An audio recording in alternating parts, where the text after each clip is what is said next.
The tea, my son's lavish wedding. I was made to sit alone, way in the back. Your destitute state will disgrace us. His bride gave a sudden sneer. A man in a tailored suit sat beside me. Act tea like you're with me. When my son saw us paired, he turned ghastly pale. Can you imagine holding a champagne glass? Watching your own son nod in agreement as his fiancée sneers that your poverty will embarrass them? My name is Eleanor, and 3 years ago I thought burying my husband was the worst pain I'd ever endure. I was wrong. Nothing, absolutely nothing, prepared me for the systematic humiliation my son, Brandon, would put me through, culminating in that awful public moment at his wedding. It still makes my blood boil.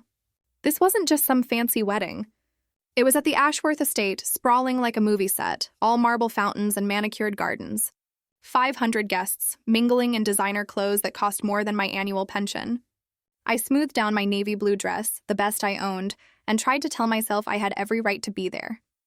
This was my son's wedding, after all, even if he seemed to have forgotten that tiny detail. Eleanor Patterson. The wedding coordinator's voice was a barely concealed sneer. Row 12, seat 15, the very back. Behind the florist. Behind the photographers. Practically in the parking lot. Vivian's mother was at the front, surrounded by her society friends, all of them stealing glances at me like I was some strange, unfortunate exhibit at a zoo. As I made my way down that ridiculously long aisle, conversations didn't hush with respect for the mother of the groom. No, it was that uncomfortable silence, the kind where people are witnessing something awkward and cringeworthy. I overheard a woman in a $1,000 hat whisper, "That's Brandon's mother." Vivian told me she used to clean houses. My heart just sank. I didn't clean houses. I taught high school English for 37 years, shaping young minds, pouring my heart into my work. But that didn't fit their narrative, did it? The back row was mostly empty, save for a few late arrivals and, ironically, some catering staff. I sank into my assigned seat, watching Brandon greet guests at the altar. He looked so handsome in his tailored tuxedo, every inch the successful lawyer he'd become. For a fleeting second, I remembered the little boy who used to bring me dandelions and tell me I was the prettiest mommy in the world. Where did that boy go? He died somewhere along the way to becoming this man who was ashamed of where he came from. The ceremony began, all pomp and circumstance fit for royalty. Vivian floated down the aisle in a dress that probably cost more than I spent on groceries in a year. She was beautiful, I had to admit, in that cold, pristine way that money can buy. As she passed my row, she didn't even glance my way. Brandon's eyes were fixed on his bride with an intensity that made my chest ache. He'd never looked at me with that kind of love, not even as a child. I'd always been the practical parent, the one who handled homework and discipline, while Robert was the fun dad. "Dearly beloved," the minister began, and I tried to focus, tried to feel grateful to even be there. After all, they could have just not invited me. That particular cruelty was apparently beneath even Vivian, though barely. That's when I felt someone sit down beside me. I turned to see a distinguished man in an impeccably tailored charcoal suit settling in. Silver hair, sharp blue eyes, and that quiet confidence that money and power just breed. Everything about him screamed wealth, from his Italian leather shoes to the elegant watch catching the afternoon light. "Act like you're with me," he whispered, his voice low and urgent.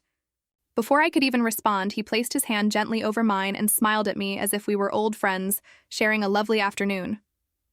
The transformation was immediate, startling. Suddenly, I wasn't the pathetic woman alone in the back row. I was part of a couple, and a well-dressed, sophisticated one at that. The whispering around us took on a different tone entirely. "Who is that man with Brandon's mother?" someone murmured behind us. "He looks important." Maybe we misjudged the situation. This mysterious companion had remarkable timing. Just as Brandon and Vivian were exchanging vows, he leaned closer. "Your son is about to look this way. When he does, smile at me like I just told you something fascinating." I had no idea who this man was or why he was doing this, but I found myself following his lead. Sure enough, Brandon's gaze swept across the crowd, landed on our row, and when he saw me sitting beside this elegant stranger, laughing softly, Brandon's face went completely white. Vivian noticed her new husband's distraction and followed his stare. Her perfectly composed expression faltered for a moment when she saw me. No longer alone and pathetic, but apparently accompanied by someone who belonged in the front row with the other important guests. The mysterious man squeezed my hand gently. "Perfect," he murmured. Your son looks like he's seen a ghost." "Who are you?" I whispered back, trying to maintain the appearance of casual conversation. "Someone who should have been in your life a long time ago," he replied cryptically. "We'll talk after the ceremony. For now, just enjoy watching your son try to figure out what's happening." And I have to admit, I was enjoying it immensely. For the first time in months, maybe years, I felt like I had some power in this family dynamic. The confusion and concern on Brandon's face was almost worth the humiliation of being seated in social Siberia. The ceremony continued, but the energy had shifted. People kept glancing back at us, clearly trying to figure out who my companion was. The society matrons who had whispered about my inferior status were now craning their necks for a better look at the distinguished gentleman who was treating me with such obvious respect. When the minister pronounced Brandon and Vivian husband and wife, my mysterious ally stood and offered me his arm. "Shall we proceed to the reception, my dear Eleanor?" He knew my name. This was getting more interesting by the minute. As we walked towards the reception tent, I could feel eyes following us. The same people who had dismissed me 20 minutes earlier were now regarding me with curiosity, and what looked suspiciously like newfound respect. "You never told me your name," I said quietly, as we made our way across the manicured lawn. He smiled, a genuine, warm expression that transformed his entire face. "Blackwood. Theodore Blackwood. But you used to call me Theo." The world tilted slightly on its axis. Theo. My Theo from 50 years ago. The name hit me like a physical blow, carrying with it a flood of memories I'd carefully locked away decades ago. I stopped walking so abruptly that several guests nearly collided with us. "Theo?" My voice came out as barely a whisper. "But that's impossible. You're supposed to be in Europe. You're supposed to be married with grandchildren by now." He guided me to a quiet corner of the garden, away from the crowd. Up close, I could see the boy I'd loved desperately when I was 18. His eyes were the same startling blue, though now framed by lines that spoke of years I hadn't shared with him. His smile was the same, too, warm and slightly mischievous. "I never married," he said simply, "and I never stopped looking for you." The words hung between us like a bridge across 50 years of separation. I felt 18 again and 68 simultaneously, a dizzying combination that made me grateful for his steadying hand on my arm. "Looking for me?" I managed, the accusation creeping into my voice. "But Theo, I got married. I had a son. I built a life. You left for that business program in London and never came back." His expression grew pained. "I wrote you letters, Eleanor, dozens of them. I called your apartment for months. I even came back to Denver twice during those first 2 years, but you'd moved and no one would tell me where." He paused, studying my face. "You never got any of my letters, did you?" The pieces of a 50-year-old puzzle began falling into place with sickening clarity. My mother. She never approved of Theo because his family had money, while ours decidedly did not. My mother, who always believed I was reaching above my station. My mother, who had been suspiciously supportive when I started dating Robert just months after Theo left for Europe. "She threw them away," I said, the certainty of it settling in my stomach like a stone. "My mother intercepted your letters." Theo's jaw tightened. "I suspected as much, but I could never prove it. When I finally hired a private investigator to find you in 1978, you were already married and pregnant. I didn't want to disrupt your life, so I stayed away." Brandon was born in 1989, which meant I'd already been married to Robert for 2 years by then. The timing was cruel in its precision. If Theo had found me just 2 years earlier, if my mother hadn't interfered, if I'd known he was looking for me, "You hired a private investigator?" The absurdity of it struck me. Here I was, standing in the shadow of my son's wedding, discussing roads not taken with the man who had occupied my dreams for the first 5 years of my marriage to Robert. "Several, actually," Theo admitted with a rueful smile. "It became something of an obsession. Every few years I'd try again. I followed your career, you know. Read about your teaching awards in the local papers. I was proud of you, Eleanor. I always knew you'd touch lives." The reception music started up in the distance, a jazz quartet playing something elegant and expensive. We should join the party, I knew, but I couldn't seem to move from this garden corner where my past and present were colliding in the most spectacular way. "Why now?" I asked. "Why show up today of all days?" Theo's expression grew serious. "Because I read your husband's obituary 3 years ago. I wanted to reach out then, but it felt inappropriate so soon after your loss. Then last month I saw the wedding announcement in the society pages. He reached into his jacket pocket and pulled out a newspaper clipping. There it was, the announcement that had filled me with such complicated emotions. A photo of Brandon and Vivian, looking like the golden couple they believed themselves to be. And beneath it, the details of today's celebration at the Ashworth estate. The announcement mentioned that the groom's mother, Eleanor Patterson, was a retired educator. Theo's voice grew soft. I knew it was you immediately. After all these years of searching, I found you in the Denver Post wedding section. The irony was breathtaking. After decades of private investigators and searches, fate had delivered my location through my son's marriage to a woman who had spent the morning making sure I knew how little I belonged in their world. So you came to crash a wedding? I asked, a hint of a smile playing on my lips. I came to see you, he corrected. I had no intention of interfering with your son's day. I was planning to sit in the back, watch you be proud of your boy, and maybe work up the courage to approach you afterward. His eyes twinkled with mischief. But when I saw how they were treating you, well, I couldn't just sit there and watch. That's when we heard Brandon's voice behind us, sharp with panic and something that might have been anger. Mother, we need to talk. Now. Brandon approached us with Vivian at his side, both looking like they'd just witnessed a natural disaster. My new daughter-in-law's wedding glow had been replaced by an expression of barely controlled panic. Brandon's face had gone from pale to flushed in the span of our garden conversation. Brandon, I said pleasantly, not releasing Theo's arm, shouldn't you be greeting your other guests? I'm sure the Ashworths are wondering where the groom has disappeared to. Who is this man? Vivian demanded, her voice pitched just low enough to avoid causing a scene, but sharp enough to draw blood. Her perfect composure was cracking, and it was a beautiful thing to witness. Theo stepped forward with the kind of easy confidence that comes from never having to worry about impressing anyone. Theodore Blackwood, he said, extending his hand to Brandon.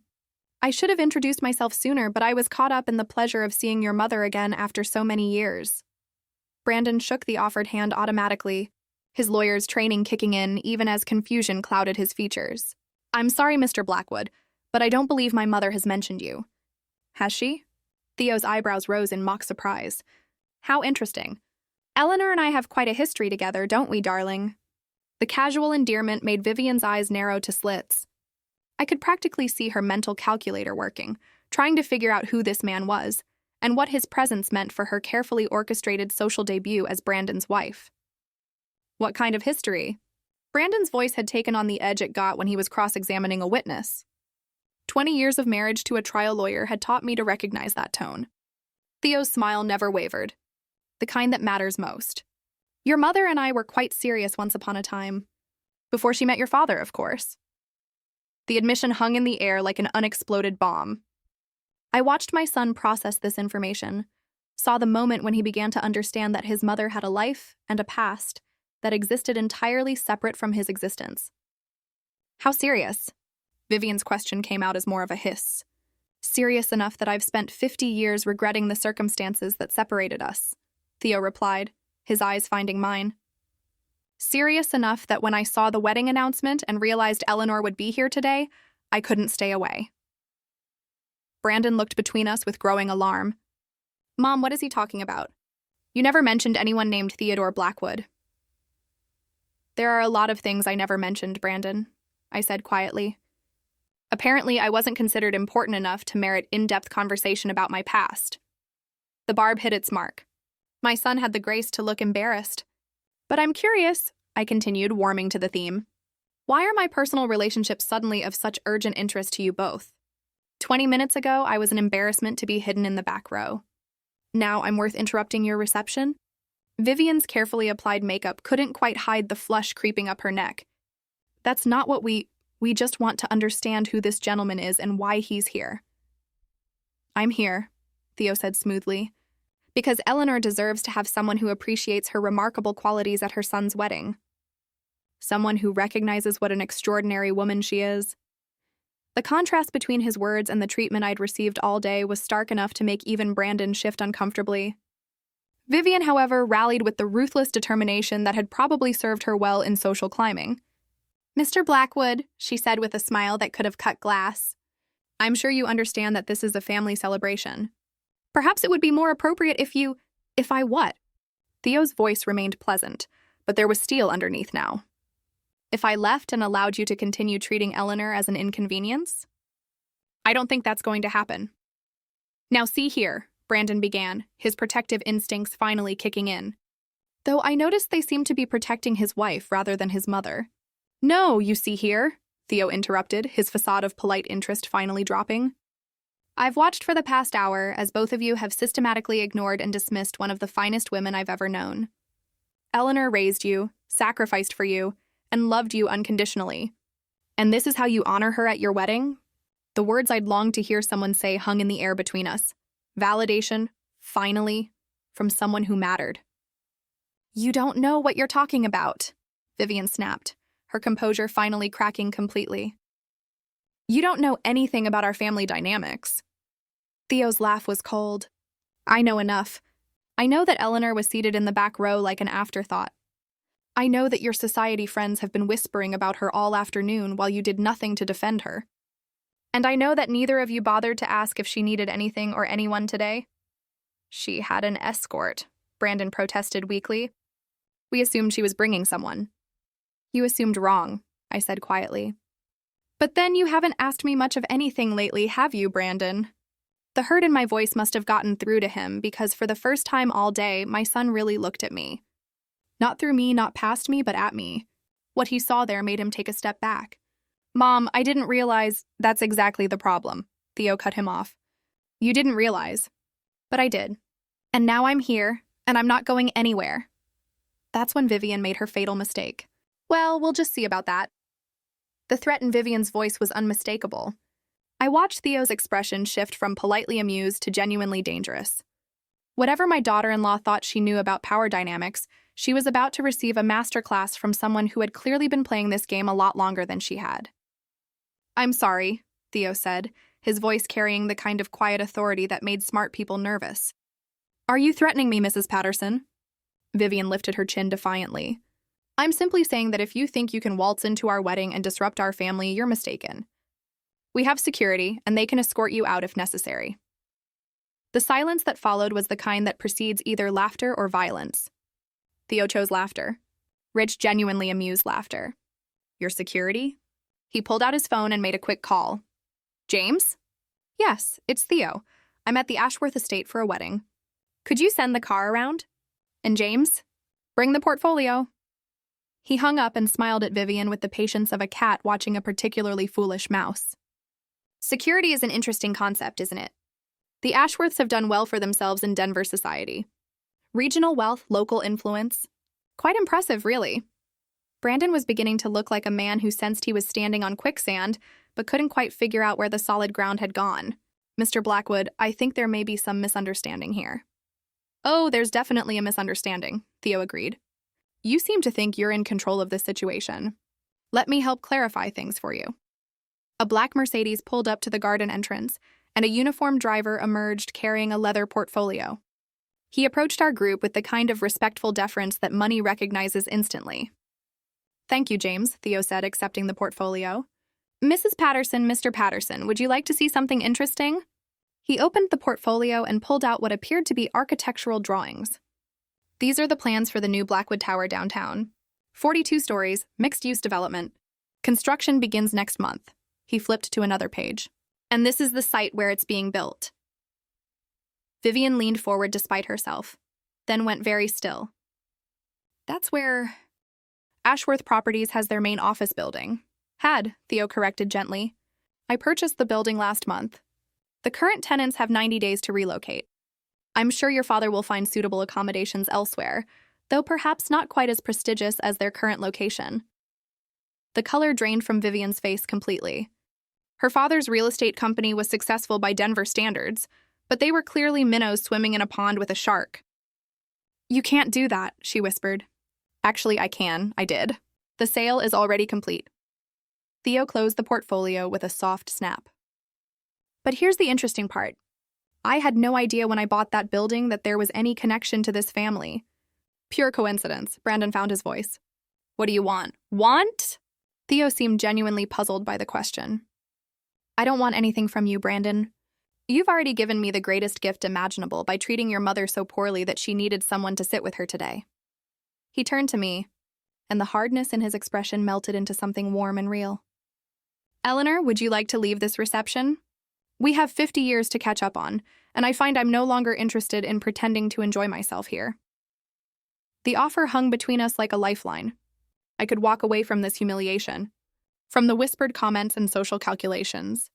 I could leave with a man who saw value in me, who had spent 5 decades trying to find me. But first I had something to say. Brandon, I said, my voice steady despite the emotions churning inside me. I want you to understand something.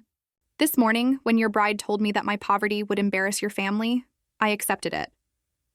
When you seated me in the back row like some distant acquaintance, I accepted that too. I told myself that at least I was here. At least I was included. My son's face was a mask of misery, but I wasn't finished.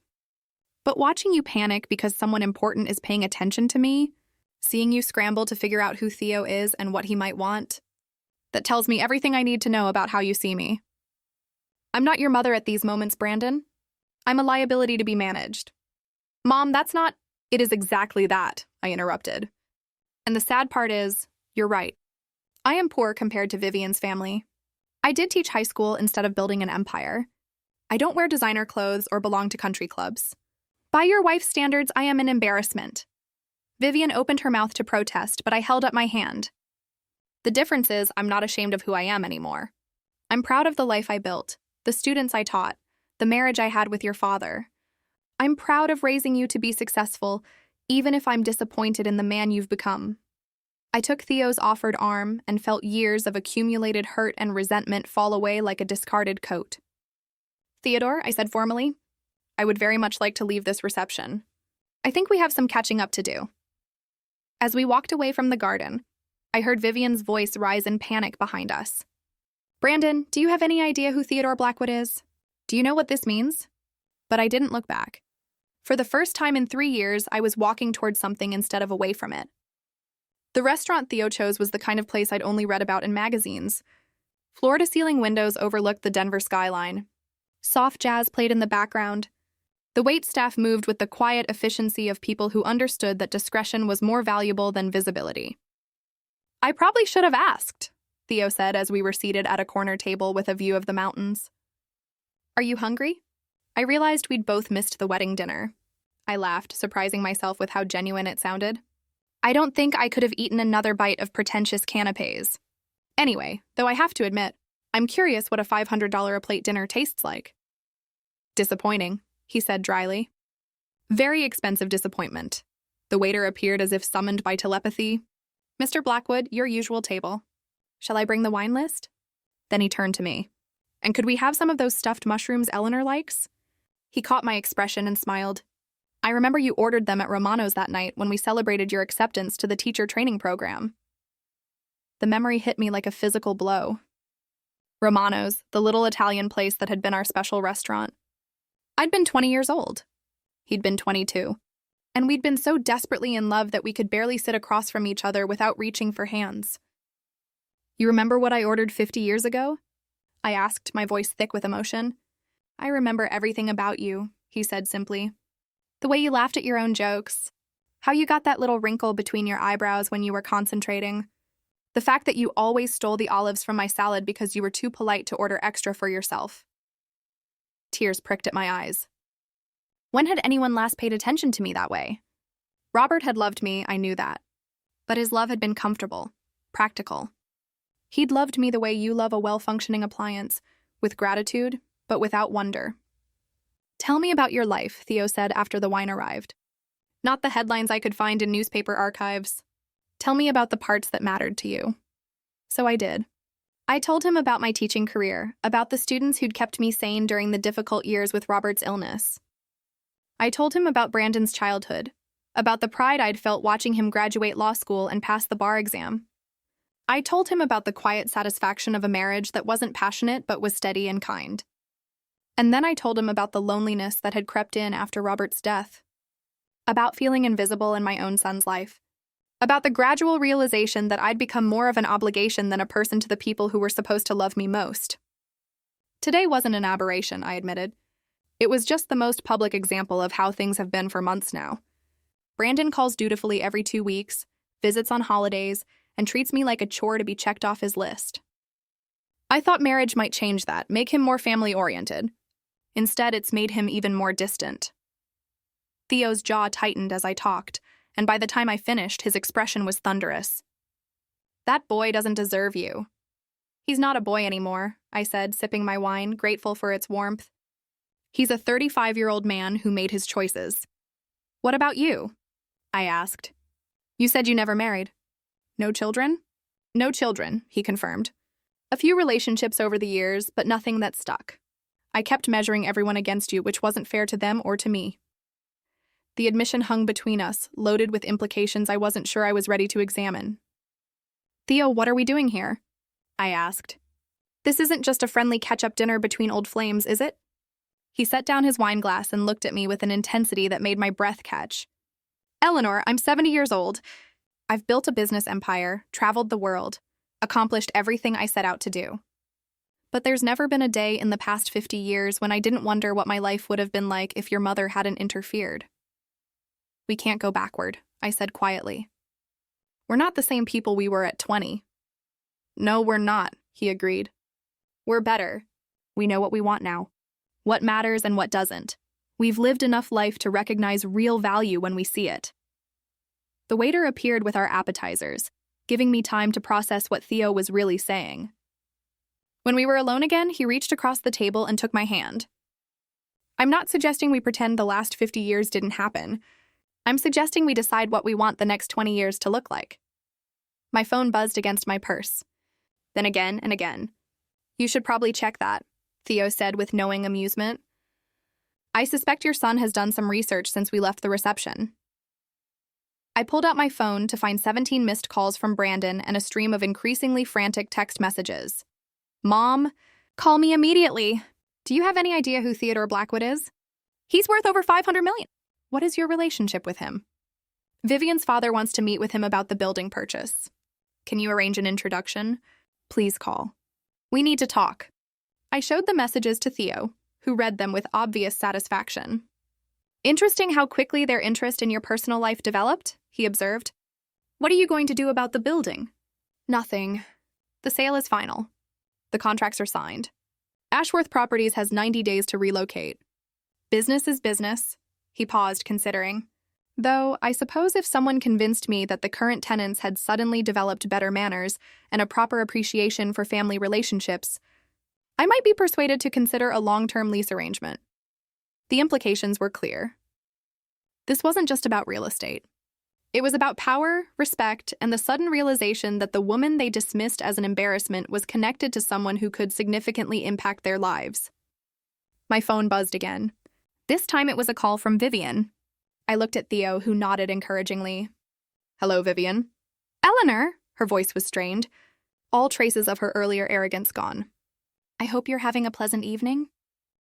Brandon and I were wondering if you might be free for dinner tomorrow night. We'd love to have a proper conversation with you and Mr. Blackwood if he's available." The transformation was stunning. 12 hours ago, I'd been an embarrassment. Now I was suddenly worth courting. "I'll have to check with Theodore," I said, savoring the moment. We have quite a bit of catching up to do, as you can imagine. The silence on the other end was thick with frustration. Finally, Vivian managed, "Of course.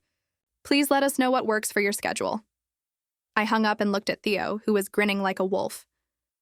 "Well," I said, raising my wine glass, "this day certainly didn't go as expected." "The best days never do," he replied, clinking his glass against mine. "Now shall we discuss what happens next?" The dinner invitation came with an address I recognized as one of Denver's most exclusive restaurants. Apparently, when you suddenly need to impress someone with a net worth north of $500 million, you don't suggest meeting at Applebee's? Theo picked me up in the Mercedes, looking devastatingly handsome in a navy suit that probably cost more than I'd spent on clothing in the past 5 years combined. I'd chosen my best dress, a simple black number that Robert had always said made me look elegant. Tonight, with Theo's appreciative glance, I actually felt elegant for the first time in years. "Nervous?" he asked as we pulled up to the restaurant. "Should I be?" I countered. "After all, I'm just having dinner with my son and the daughter-in-law who thinks I'm an embarrassment to humanity." What could go wrong? Theo's laugh was rich and warm. There's the Eleanor I remember. Sharp as a tack and twice as dangerous when properly motivated. Brandon and Vivian were already seated when we arrived, both looking like they were attending a business negotiation rather than a family dinner, which I suppose they were. Vivian had clearly spent considerable time on her appearance tonight. Her makeup was flawless, her hair perfectly styled, and her dress screamed expensive designer. She looked like she was trying to audition for the role of worthy dinner companion. "Mom!" Brandon stood as we approached, his smile strained but present. "Mr. Blackwood, thank you for joining us." "Theodore?" Theo corrected easily, extending his hand. "We're practically family, after all." I caught the sharp look Vivian shot her husband at that comment. Practically family? I wondered how they were interpreting that particular phrase. We were seated at a prime table with a view of the city lights, and I noticed how the staff treated Theo with the kind of deference reserved for very important people. Menus appeared without being requested. Wine was suggested and brought with remarkable speed, and the maitre d' personally ensured our table was perfect. "This is lovely," Vivian said, her society smile in full force. "Eleanor, you look wonderful. That dress is very flattering. I almost choked on my water. Yesterday I'd been too poor and shabby to sit with the family. Tonight I looked wonderful." The hypocrisy was breathtaking, even by Vivian's standards. "Thank you, dear," I replied sweetly. "It's amazing what good company can do for one's appearance." Theo's hand found mine under the table, a gentle squeeze of approval that sent warmth through my entire body. "So Mr. Theodore," Brandon corrected himself quickly. "Mom mentioned you two have a history together. She's been quite mysterious about the details." "Not mysterious," I said, enjoying myself immensely. "Selective. After all, children don't really want to hear about their parents' romantic past, do they?" The word romantic hit the table like a small explosion. Vivian's fork paused halfway to her mouth, and Brandon looked like he'd swallowed something unpleasant. "Romantic?" Brandon repeated faintly. "Oh, yes," Theo said, his voice warm with memory. "Your mother and I were quite serious once upon a time. We had plans, dreams, a whole future mapped out together." "What happened?" Vivian asked, her journalist instincts overriding her social grace. Theo's expression grew darker. "Eleanor's mother happened. She decided I wasn't suitable for her daughter, despite the fact that Eleanor and I were desperately in love. When I left for London on a business program, she intercepted every letter I sent, every attempt I made to contact Eleanor." "She what?" Brandon's voice was sharp with shock. "Grandmother intercepted your letters?" I could see Brandon's legal mind working, cataloging the implications of this revelation. "Every single one," I confirmed.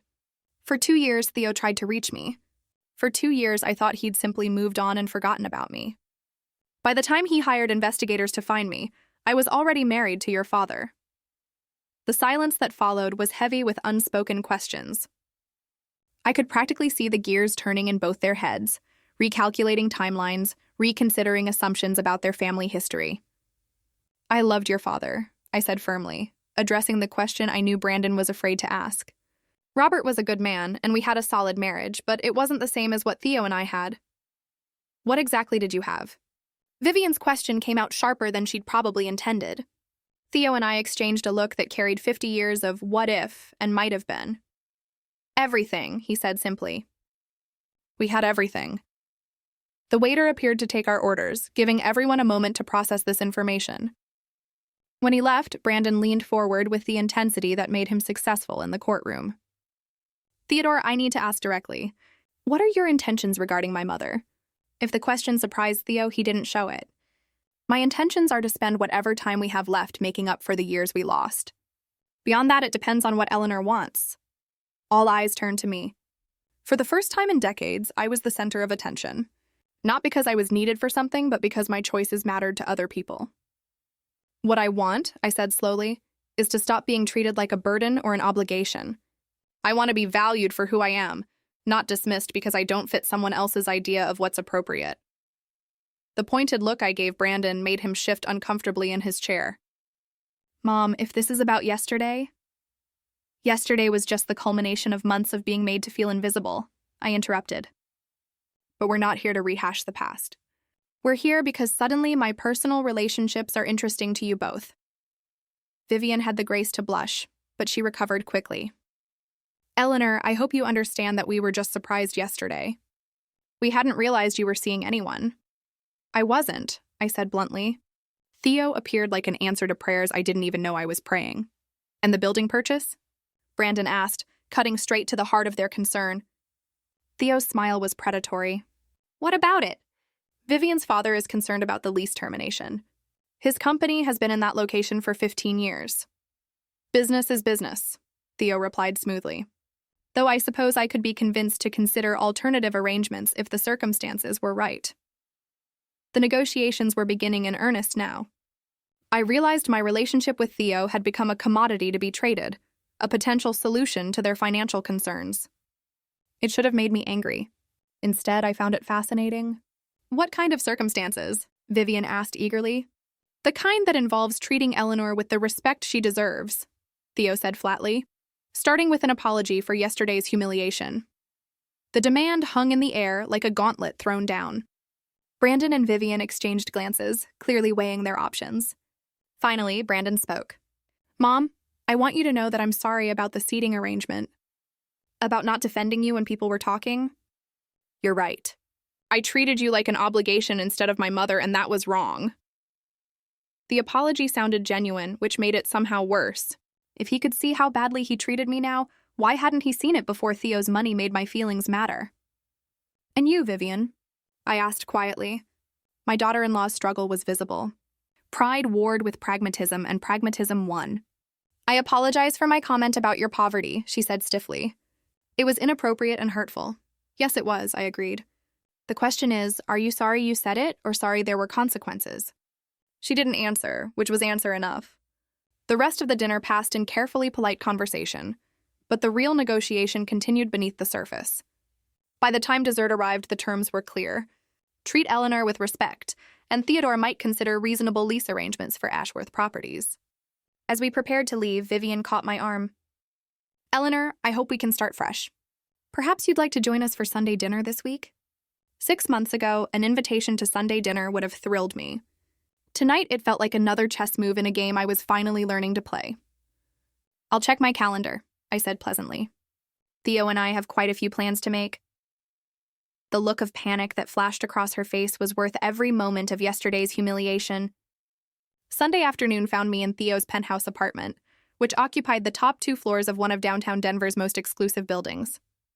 Floor-to-ceiling windows offered a panoramic view of the mountains, and the decor was elegant without being ostentatious. This was clearly the home of someone who had money, but didn't need to prove it to anyone. Coffee? Theo offered, leading me to a sitting area that probably cost more than most people's cars. Please. I settled into a leather chair that felt like being embraced by luxury. This is beautiful, Theo. Very you somehow. You remember what I'm like after 50 years? He chuckled. Some things don't change. You always had exquisite taste.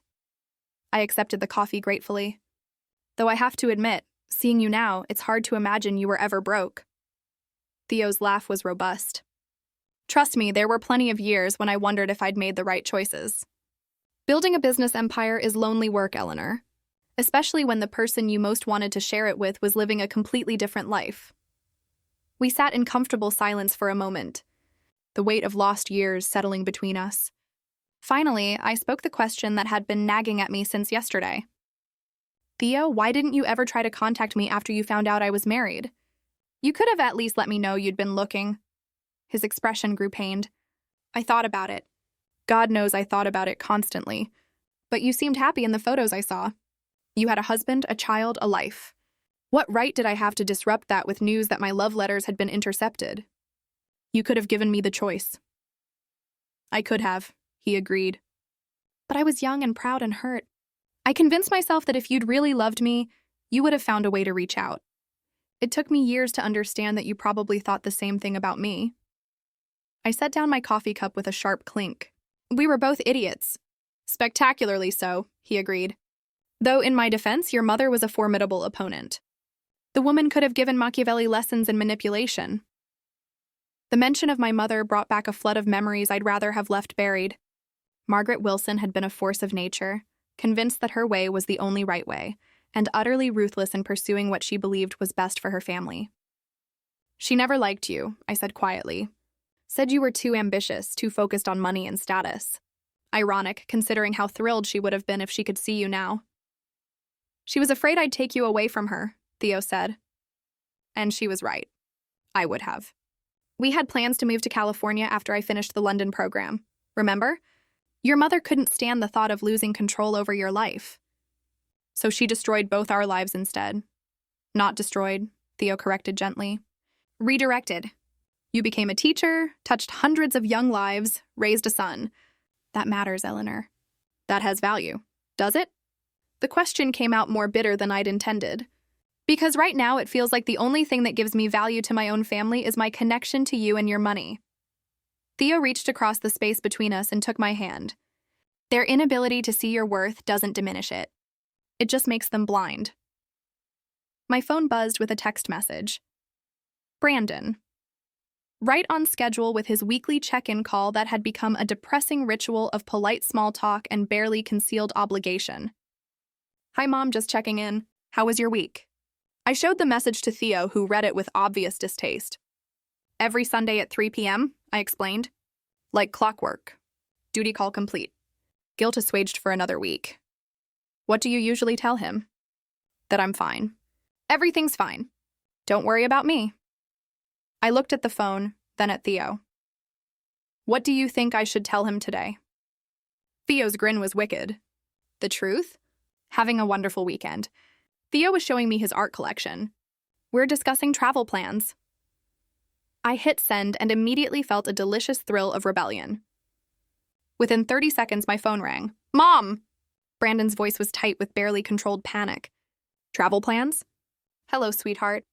Yes, Theo has a house in Tuscany. We're thinking of spending a few weeks there in the fall. The silence on the other end stretched so long, I wondered if we'd been disconnected. Finally, Brandon found his voice. A few weeks in Italy. With a man you just reconnected with? Is there a problem with that? I asked innocently. Mom, you don't even have a passport. Actually, I renewed it last year. Robert and I had talked about taking a cruise before he got sick. The memory brought a pang of sadness, but it was gentle now, worn smooth by time. We never made the trip, but the passport is still valid. But Mom, you've never traveled internationally. You've barely left Colorado since Dad died. Then it's time for a change, don't you think? I could practically hear Brandon's mind racing through the implications. His mother, the woman he dismissed as a burden, was suddenly making independent plans to travel internationally with a billionaire. The power dynamics of our relationship were shifting faster than he could process. What about your house? Your responsibilities here? What responsibilities? The question came out sharper than I'd intended. Brandon, what exactly do you think I'm responsible for that would prevent me from traveling? Another long silence because we both knew the answer. Nothing. I had no job, no dependents, no commitments that couldn't be handled with a phone call or postponed for a few weeks. My life had become so small that it could fit into a carry-on bag. I just think maybe you're moving too fast with this relationship, Brandon said finally. You've known him for what, 2 days? I've known him for 50 years, I corrected. We're just picking up where we left off. Mom, please be reasonable. You can't just run off to Italy with some man. Some man? Theo raised an eyebrow at that, clearly amused. I can't? I interrupted Brandon's protests. Why not? I'm 68 years old, Brandon. Not 8. I don't need your permission to live my life. That's not what I meant. It's exactly what you meant. You've spent the last 3 years treating me like a child who can't be trusted to make her own decisions. Well, guess what? I'm making them anyway. I hung up before he could respond and immediately turned off the phone. That felt good, I admitted to Theo. I imagine it did, he said, though I should probably mention that I don't actually have a house in Tuscany. I stared at him for a moment, then burst into laughter. You don't? Not yet, he said with a grin. But I can have one by next week if you're interested. The casual way he said it, like buying international real estate was no more complicated than picking up groceries, should have been intimidating. Instead, it was thrilling. Theo, I said slowly. What exactly are we doing here? We're living, he said simply. For the first time in 50 years, we're actually living instead of just existing. My phone, despite being turned off, somehow managed to buzz again. Theo looked at it with amusement. I think your son may have some additional thoughts to share. Let him think, I said, leaving the phone silent. That little panic was just the beginning. The real consequences of my newfound independence were still to come. Monday morning brought an unexpected visitor to my front door. I opened it to find a woman in her 40s with perfectly styled blonde hair and the kind of aggressive confidence that comes from being born into money and privilege. "Mrs. Patterson, I'm Catherine Ashworth." Vivian's mother. Of course she was. The family resemblance was unmistakable, from the calculating blue eyes to the way she held herself like someone accustomed to getting her way through sheer force of personality. "Mrs. Ashworth," I said politely, not inviting her in. "This is unexpected. May I come in? I think we need to have a conversation." The phrasing wasn't quite a question, more of an assumption that I would naturally comply with her wishes. It was the same tone Vivian used when she wanted something. That particular blend of entitlement and barely concealed threat that wealthy people seem to learn in the cradle. "Of course," I said, stepping aside. After all, I was curious to see what the matriarch of the Ashworth family wanted badly enough to show up unannounced at my modest suburban home. She swept into my living room like she was conducting an inspection, her gaze cataloging everything from my furniture to my decorations with the kind of professional assessment that real estate agents perfected. I could practically see her calculating the value of everything in sight and finding it disappointingly low. "Coffee?" I offered, more from politeness than genuine hospitality. "No, thank you. This shouldn't take long." She settled into my best chair like she was doing me a favor by gracing it with her presence. "I'll get straight to the point, Mrs. Patterson. Your relationship with Theodore Blackwood is causing problems for my family." "Is it?" I settled across from her, genuinely curious about where this conversation was heading. "How interesting." "Don't play coy with me," Catherine snapped, her mask of politeness slipping. "You know exactly what you're doing. My husband's business is being threatened because you've decided to use your friendship with Mr. Blackwood as some kind of revenge against Vivian." "Revenge is such a dramatic word," I said mildly. "I prefer to think of it as natural consequences. This is extortion." "No, this is business. Theodore purchased a building, which is his right as a private citizen. The fact that your husband's company happens to be a tenant in that building is simply unfortunate timing." Catherine's eyes narrowed. "We both know this isn't about timing. This is about Vivian's comment at the wedding." "Oh, you heard about that?" I asked with false surprise. "How embarrassing for your family." "Look," Catherine said, leaning forward with the intensity of someone playing their final card. "I don't know what your game is here, but I'm prepared to make this worth your while." Now this was interesting. Worth my while? She reached into her designer handbag and pulled out what appeared to be a check. $50,000. All you have to do is convince your boyfriend to honor the existing lease with Ashworth Properties. I stared at the check, genuinely shocked. Not by the amount, but by the sheer audacity of the gesture. "Mrs. Ashworth, are you attempting to bribe me?" "I'm offering you a mutually beneficial arrangement," she corrected smoothly. "You help us maintain our business relationship with Mr. Blackwood, and you receive compensation for your assistance." "Compensation?" I rolled the word around in my mouth like a foreign object. "How much did Vivian tell you about that conversation at the wedding?" "Enough to know that money is a concern for you," and she assumed that meant I was for sale. Catherine's smile was razor sharp. "Mrs. Patterson, everyone is for sale. It's just a matter of finding the right price." I stood up and walked to the window, looking out at the garden Robert and I had planted together 15 years ago. The roses were blooming beautifully this year, their crimson petals bright against the morning sun. It was a simple garden in a simple neighborhood, nothing like the elaborate landscapes I'd seen at the Ashworth estate. But it was mine, earned through 40 years of teaching and loving and building a life with a good man. "You know what's funny, Mrs. Ashworth?" I said without turning around. "Yesterday I might have been tempted by your offer. Not because I need the money, but because I'm so accustomed to being dismissed and undervalued that $50,000 would have felt like validation. And today?" Catherine's voice had lost some of its confidence. I turned back to face her, and whatever she saw in my expression made her shift uncomfortably in her chair. "Today I know what I'm actually worth, and it's considerably more than $50,000. I walked over to where she sat and picked up the check, looking at it with the kind of detached interest I might show a museum artifact. "This is insulting, Mrs. Ashworth. Not just the amount, though that's laughably inadequate. The insult is in the assumption that my relationship with Theodore is some kind of performance that can be purchased and managed. I tore the check in half, then in half again, letting the pieces flutter to the coffee table between us. My relationship with Theodore is none of your business. The lease situation is none of my business. If your husband wants to negotiate with Theodore, he's perfectly capable of picking up the phone and calling him directly. Catherine's composure cracked completely. You're making a mistake, Mrs. Patterson. The Ashworth family has considerable influence in this city. We can make things very difficult for people who cross us. Are you threatening me? I asked with genuine curiosity. I'm explaining reality. I laughed, surprising both of us with how genuine it sounded. Mrs. Ashworth, 3 days ago, your threats might have scared me. Today, they're just amusing. You see, I've spent the last 50 years being afraid of disappointing people.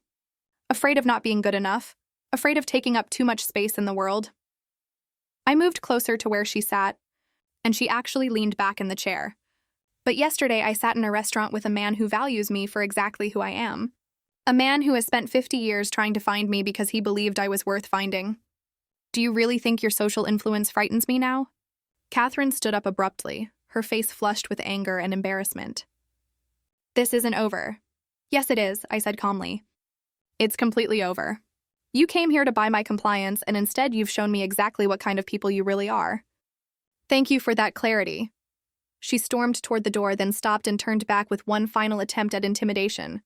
Your son is married to my daughter, Mrs. Patterson. That makes us family. You might want to consider what's best for Brandon's future. I've spent 35 years considering what's best for Brandon's future, I replied. It's time he started considering what's best for mine. After she left, I sat in my quiet living room and realized that something fundamental had shifted. For the first time in decades, I wasn't afraid of the consequences of standing up for myself. My phone rang. Theodore's name appeared on the caller ID, and I answered with a smile in my voice. Good morning, handsome. Good morning, beautiful. How's your day starting? Interestingly, I said, looking at the torn check pieces on my coffee table. I just had the most enlightening conversation with Catherine Ashworth. Did you? How delightful. I hope you were appropriately impressed by her charm and subtlety. Deeply impressed. She offered me $50,000 to convince you to honor the lease with her husband's company. The silence on the other end of the line stretched long enough that I wondered if we'd been disconnected. $50,000? Theodore finally said, his voice carefully controlled. I told her it was insulting because the amount was too low, because the assumption was offensive. I paused, enjoying the moment. Oh, and you're right. The amount was also ridiculously inadequate. Theodore's laughter was rich and warm. Eleanor, my darling, you continue to surprise me. What did you tell her? I told her that my relationship with you wasn't for sale at any price. Then I tore up her check. You tore up $50,000? It felt wonderful, I admitted. Very therapeutic. In that case, Theodore said, his voice full of mischief, I have a proposal for you. How would you like to help me send a message to the Ashworth family about the proper way to treat people they consider beneath them? What did you have in mind? Something spectacular. Something that will make $50,000 look like pocket change. The anticipation in his voice was infectious. Tell me, not over the phone. Can you meet me for lunch? I have something to show you. An hour later, I found myself in the back seat of Theodore's Mercedes, heading toward the downtown financial district.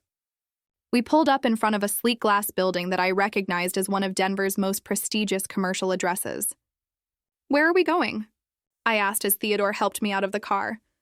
To meet with my attorney, he said, his smile mysterious. We have some papers to sign.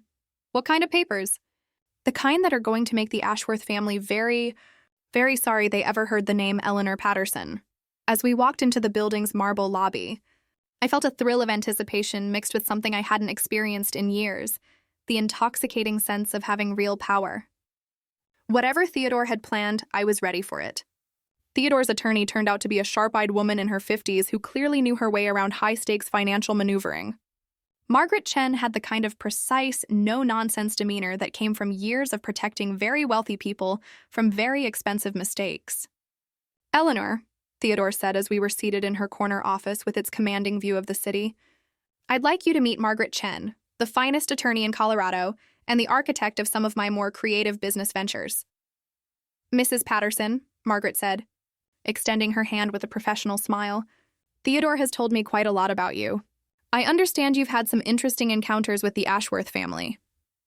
That's one way to put it, I replied, settling into the leather chair across from her impressive desk. Margaret opened a thick file folder and pulled out several documents. Theodore asked me to research the Ashworth family's business interests and financial situation. What I found is quite fascinating.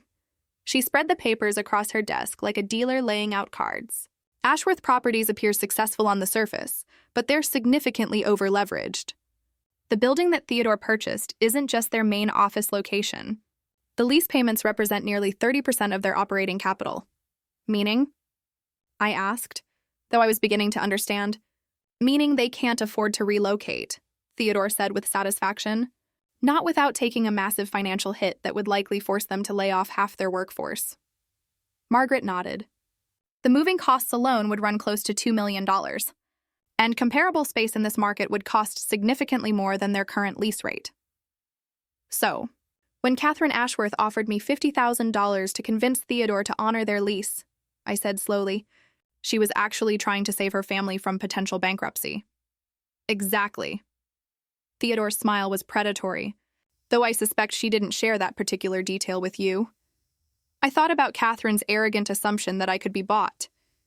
Her threats about the family's social influence, her casual dismissal of my worth as a human being. The irony was delicious. What are our options? I asked, surprised by how naturally the word "our" had slipped out. Margaret pulled out another set of documents. Well, we could simply proceed with the lease termination. Ashworth Properties would be forced to relocate, probably at significant financial cost to the family. Or we could offer them alternative lease terms, Theodore prompted. Higher rate, shorter duration, with specific clauses that would give us considerable control over their business operations. I raised an eyebrow. What kind of control? The kind that would require them to meet certain standards of conduct in their business dealings, Theodore said meaningfully. Standards that would be outlined in very specific detail. The implications were staggering. Theodore wasn't just talking about a business arrangement. He was talking about holding the Ashworth family accountable for their behavior in a legally binding way. Is that even possible? I asked. Margaret's smile was razor-sharp. Mrs. Patterson, you'd be amazed what people will agree to when their financial survival is at stake. Lease agreements can include all sorts of interesting clauses about tenant behavior, community involvement, charitable giving, public conduct. You want to write their humiliation into a legal contract? I want to ensure they understand that actions have consequences, Theodore corrected, and that treating people with disrespect carries a very real cost. We spent the next hour going through the proposed lease terms.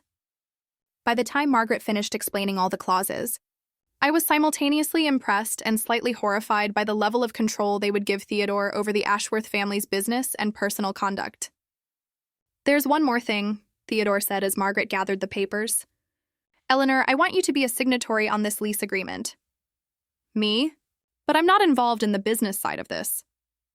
You're the injured party, he said firmly. This whole situation exists because of how they treated you. I think it's appropriate that you have direct input into the terms of their rehabilitation. The word rehabilitation made me laugh despite myself. You make it sound like they're criminals, aren't they? Theodore's voice was serious now. They committed a crime against human decency, Eleanor. They took a woman who deserved love and respect and made her feel worthless. In my book, that's worthy of punishment. Margaret cleared her throat diplomatically. I should mention that the Ashworth family will need to agree to these terms within 72 hours. After that, the standard lease termination proceeds automatically. Have they been notified? I asked. The formal offer will be delivered this afternoon, Margaret confirmed, along with a detailed explanation of their alternatives. As we prepared to leave, Theodore took my hand. Eleanor, are you comfortable with this? I need to know that you're fully on board before we proceed. I thought about Catherine Ashworth's attempt to buy my compliance. I thought about Vivian's casual cruelty at the wedding, her assumption that my poverty made me unworthy of basic respect. I thought about years of being dismissed and undervalued, of being treated like an obligation rather than a person. I'm more than comfortable, I said firmly. I'm excited. That evening, my phone started ringing at precisely 6 p.m. Brandon, right on schedule, though his usual weekly check-in had been moved up by 24 hours. Mom, what the hell is going on? Good evening to you too, sweetheart, I said pleasantly. I'm fine. Thank you for asking. Don't play games with me. Vivian's mother just called her in tears. Something about lease agreements and impossible demands and financial ruin. What did you do? I didn't do anything, I said truthfully. Theodore made a business decision based on standard market practices. Standard market practices don't include forcing tenants to make public apologies as part of their lease agreements. Uh-oh, so they'd had time to read the fine print. Is that what the contract says? How interesting. Mom, you can't be serious about this. You're talking about destroying an entire family's livelihood over a wedding seating arrangement. Am I? I thought I was simply ensuring that certain standards of human decency were maintained in business relationships.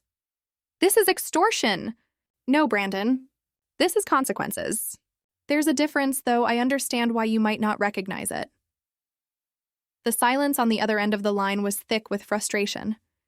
Finally, Brandon spoke again, his voice carefully controlled. What do you want, Mom? What will it take to make this go away? The question hung between us like a challenge. What did I want? For 50 years, I'd wanted to be valued, respected, treated like a person whose feelings mattered. For 3 years since Robert's death, I'd wanted my son to see me as more than an obligation to be managed. I want, I said slowly, for your wife to understand that treating people like dirt has consequences.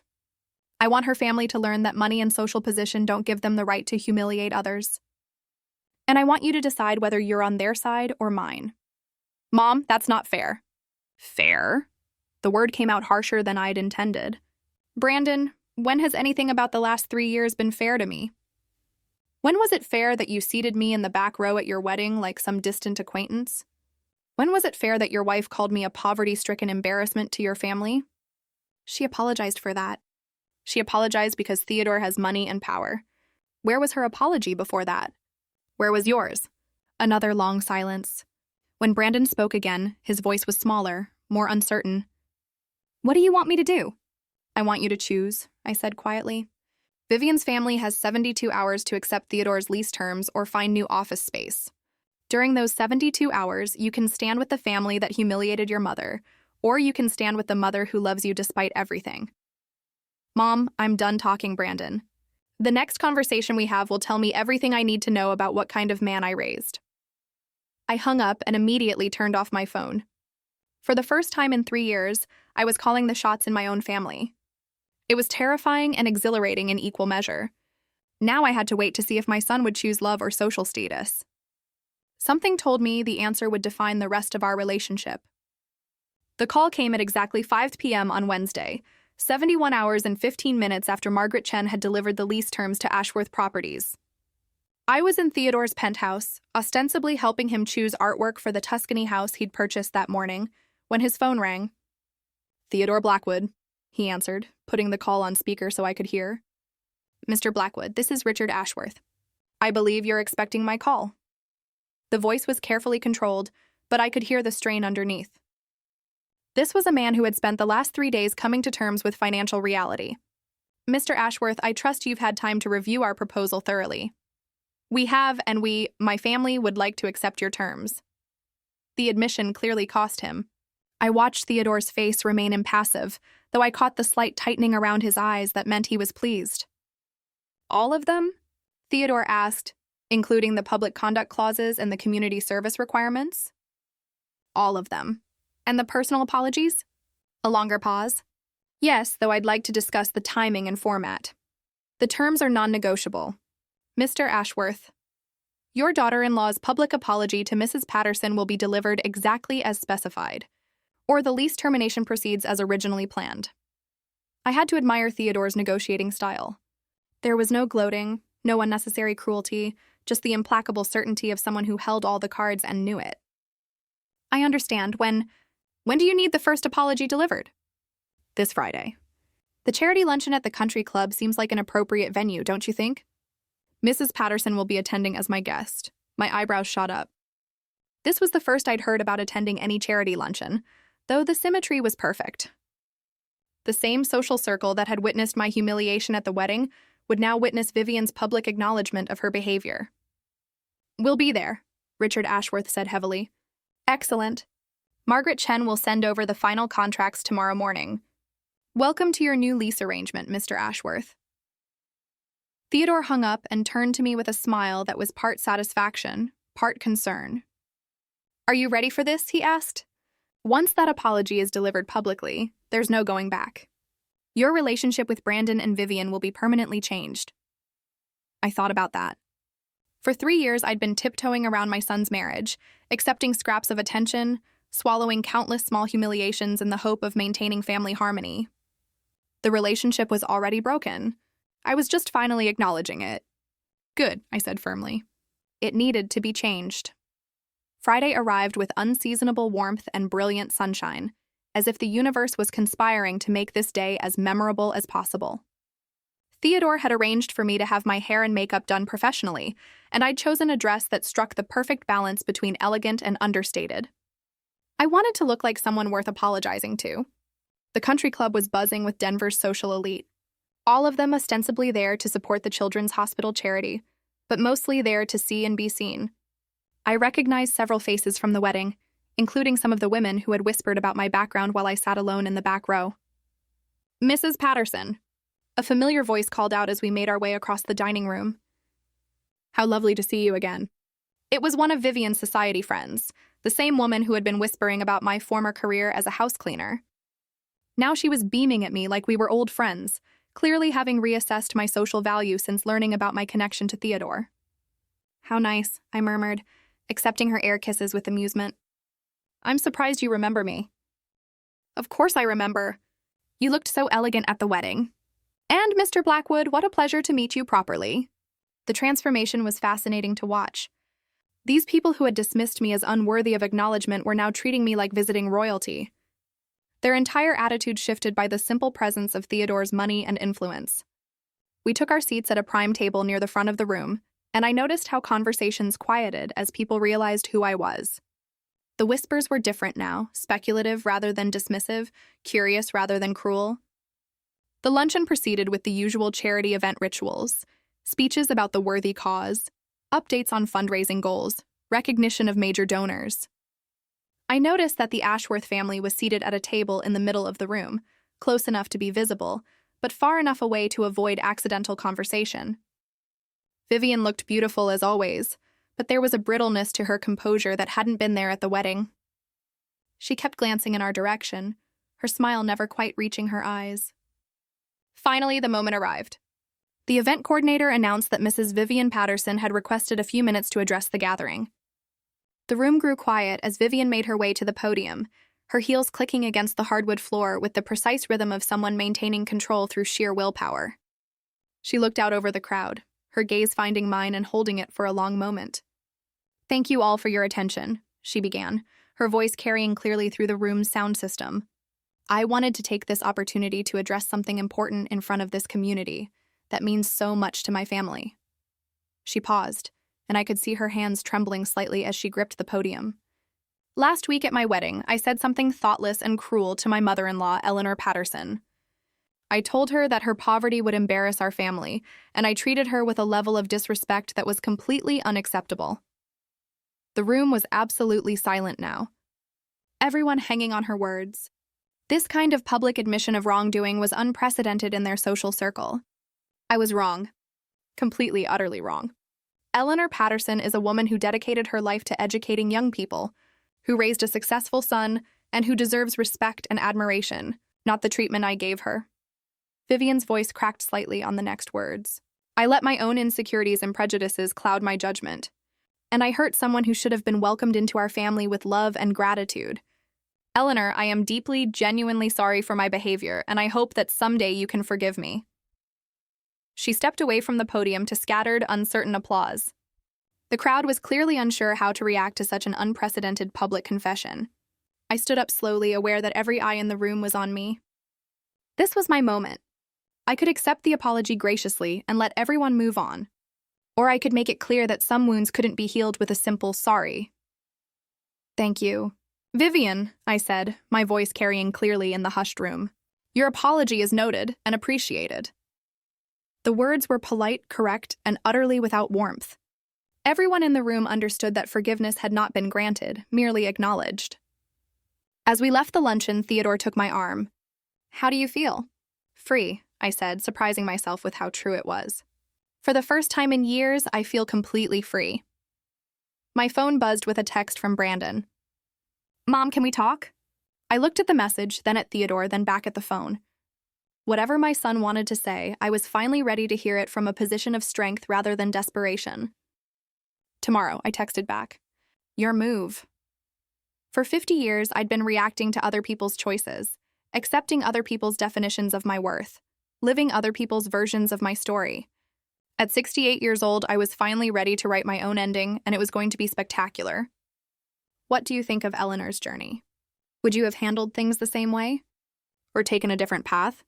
Tell me your thoughts in the comments below.